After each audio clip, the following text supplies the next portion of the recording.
We had heard recent rumblings Mark Field's tenure as the CEO at Ford had hit a few speed bumps. In the past, that usually meant he would get 3 to 6 months to try to turn things around. But today, Jim Hackett is the company's new CEO. So what has happened here and what's likely to change inside Ford? We head out to Dearborn, bring in our business editor, Rod Maloney.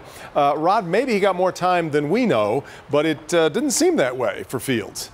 Yeah, here's the thing, Devin. Profitability is nice. You have to have that. But also, to build Ford, you kind of need to have the personality to go with it. In other words, that inspirational type leader that gives somebody or gives the people in the company somebody to rally around.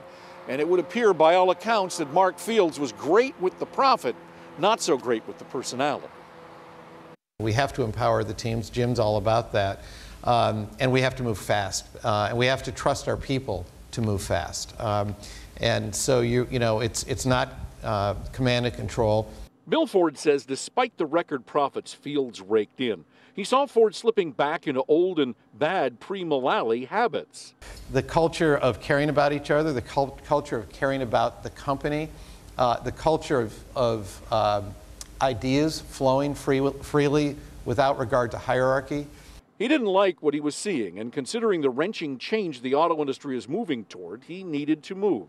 And when he looked around the company, he did see something he liked. A former CEO who had worked inside Ford for a while and had changed a local culture for the better. Former interim U of M athletic director Jim Hackett. And time of great change, in my mind, requires a transformational leader. And thankfully, we have that in Jim. I think I just got to give you the confidence that teams of people working together with focus can create extraordinary results. When you talk to the average line worker, they don't handicap executive change very much. They're busy building cars and trucks. 23-year Dearborn Assembly veteran Brian Palmer hopes Ford got it right. Whoever gets the job, I hope he gets in there and turns it around.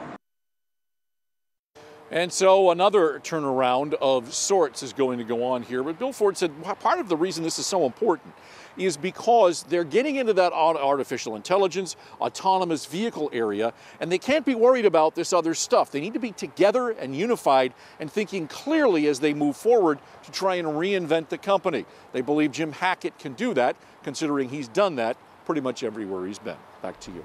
And that mobility world has become Bill Ford Jr.'s obsession, that's for sure. All right, Rod, Wall Street seems okay with the change so far. Ford stock closing up 23 cents a share on the day, an increase of about 2%.